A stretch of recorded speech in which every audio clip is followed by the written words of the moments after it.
నిమిషేశ్వరం. తెలుగు రాష్ట్రాల్లో పోలీసులు ట్రాఫిక్ చలానాలను పంపించినట్టు మీకు పంపిస్తూ ఉన్నారు సైబర్ నేరగాళ్ళు. మీకు ఎస్ఎంఎస్ల రూపంలోనూ లేదంటే వాట్సాప్ మెసేజ్ల రూపంలోనూ మెసేజ్లు వస్తూ ఉన్నాయి.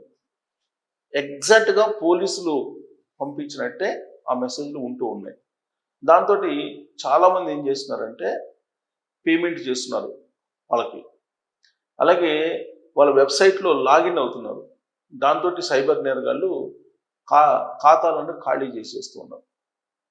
సపోజ్ మనకి ఒక ఎస్ఎంఎస్ వచ్చింది అనుకోండి, ఆ ఎస్ఎంఎస్ తోటి ఒక లింక్ పంపిస్తారు. పోలీసులు పంపించినట్టే మీ బండి మీద లేదా మీ కారు మీద మీకు ఫైన్ పడింది, మీరు పే చేయండి అని చెప్పి లింక్ పంపిస్తారు. ఆ లింక్లో మీరు పే చేస్తారు. అలాగే వాట్సాప్లో పంపిస్తారు. ఆ వాట్సాప్లో మీరు పేమెంట్ చేసేటప్పుడు లాగిన్ ఐడి అడుగుతుంది, అలాగే ఓటీపీ అడుగుతుంది.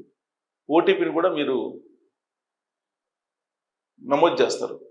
మీరు ఓటీపీని నమోదు చేసినా, యూజర్ ఐడిని నమోదు చేసినా మొత్తం ఆ లింక్కి కనెక్ట్ అయినటువంటి వెబ్సైట్కి వెళ్ళిపోతాయి. ఆ వెబ్సైట్లో వాళ్ళు చూస్తుంటారు ఎవరు సైబర్ నేరగాళ్ళు. ఒక్కసారి మీరు యూజర్ ఐడి అలాగే ఓటీపీ నమోదు చేసిన తర్వాత ఇక మీ మొబైల్ కానీ లేదా మీ ల్యాప్టాప్ కానీ ఏ డివైజ్ అయినా సరే వాళ్ళ చేతుల్లోకి వెళ్ళిపోతుంది. ఇక వాళ్ళు ఆపరేట్ చేస్తారు. వాళ్ళు మీ ఖాతాలన్నింటినీ ఖాళీ చేసేస్తున్నారు. ఇది గత కొంతకాలంగా జరుగుతుంది. తెలంగాణ పోలీస్ పేరుతోటి, ఆంధ్రప్రదేశ్ పోలీస్ పేరుతోటి ఇలాంటి మెసేజ్లు ఎక్కువ వస్తూ ఉన్నాయి.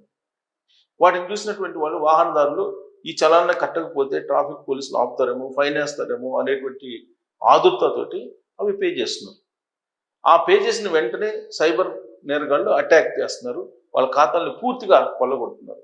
ఇలా విజయవాడకు సంబంధించినటువంటి ఒక అతని ఖాతాలో 1,60,000, హైదరాబాద్కు సంబంధించినటువంటి మరొక అతని దగ్గర దాదాపు 2,30,000 ఇలా ఖాతాల నుంచి డబ్బులు తీసేసుకున్నారు సైబర్ నేరగాళ్ళు. కాబట్టి మీకు వచ్చేటువంటి చలాన్లు పోలీసుల నుంచి వస్తున్నాయా లేదా అనేది మీరు అబ్జర్వ్ చేయాలి. 1.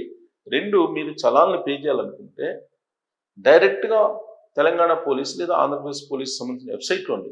ఆ వెబ్సైట్కి వెళ్ళి మీరు పే చేస్తే ఇలాంటి సైబర్ దాడుల నుంచి మీరు బయటపడచ్చు అని చెప్పి పోలీసులు చెప్తూ ఉన్నారు. మరి ఇకనైనా మీరు జాగ్రత్త పడకపోతే మీ ఖాతాలు ఖాళీ.